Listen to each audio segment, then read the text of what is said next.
enrichissant. Et nous sommes revenus.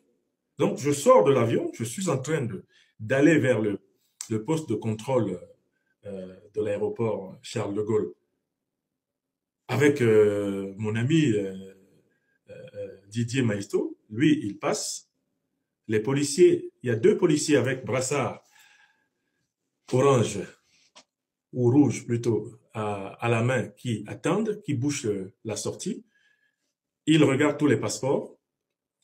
Et quand je présente mon passeport, ils me mettent en état d'arrestation. Ils me demandent de me mettre à gauche, de me décaler. Et dès que je me décale, ils laissent les gens passer, ils ne contrôlent plus les gens, ce qui prouve qu'ils étaient là uniquement pour m'attendre. Puisque la personne même avec qui moi j'étais a fait le contrôle et est passée avant moi. Et il m'attendait pour voir ce qui se passait. Et il a assisté à mon arrestation. Donc, on est venu au pied de l'avion. Aujourd'hui, nous sommes déjà demain, mais hier, 19, eh bien, octobre, vers 23 h, on envoie deux policiers au pied de l'avion me cueillir. Ces policiers, après avoir vérifié mon identité, confisquent mon passeport qu'ils tiennent dans leurs mains. C'est ça l'arrestation, l'interpellation. Et ils me demandent de les suivre parce que ils ont des collègues du ministère de l'Intérieur qui souhaiteraient me parler. Je dis, mais moi, je n'ai pas d'amis du ministère de l'Intérieur qui m'attendent aujourd'hui, 19 octobre, à l'aéroport Charles de Gaulle. Et je suis pressé parce que j'ai un train à prendre pour aller chez moi. Donc, s'il y a des gens qui veulent me parler, dites-leur de prendre rendez-vous avec moi et j'apprécierai l'intérêt d'une conversation avec eux. Sinon, je n'ai pas prévu de causer avec des gens dans un poste du commissariat de police de l'aéroport Charles de Gaulle. Je n'ai pas le temps ce soir. Il se fait tard là. J'arrive de Moscou via Istanbul.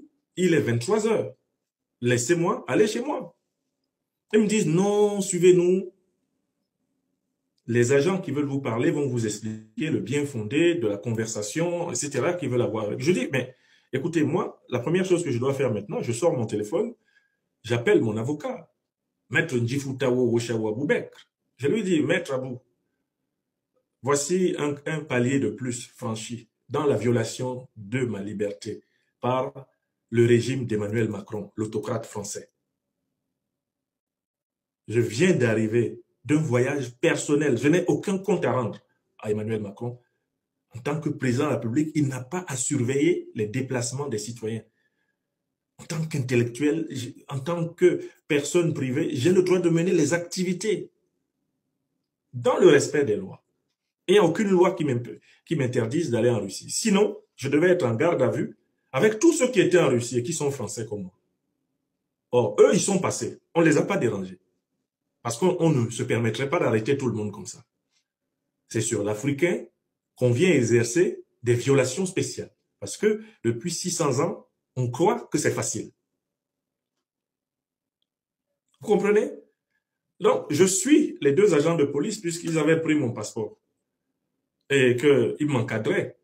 En chemin, ils enlèvent leur brassard pour qu'on ne sache pas qu'ils sont des policiers parce qu'ils avaient honte d'être venus, moi seul, me chercher au sortir de l'avion de Turkish Airways. On m'amène dans le poste de police. Quand j'arrive dans le poste de police, je trouve une situation incroyable. Des personnes qui sont en état d'arrestation sont en train de hurler de douleur. Je n'ai pas vu la scène, mais il y avait de la violence dans le poste de police.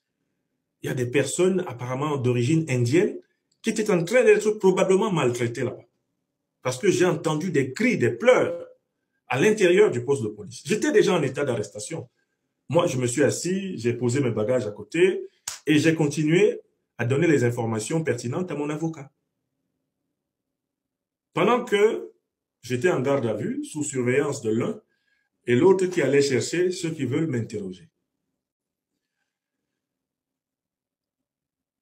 En bonne entente avec mon avocat, Maître Ndjifutawo Woshawa Boubekr, nous avons pris la décision que je ne dois donner aucun témoignage en l'absence de mon avocat.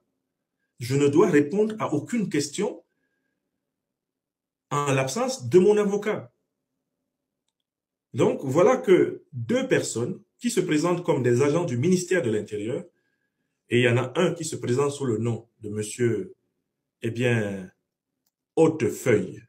Monsieur Hautefeuille. Je pense Clément Hautefeuille.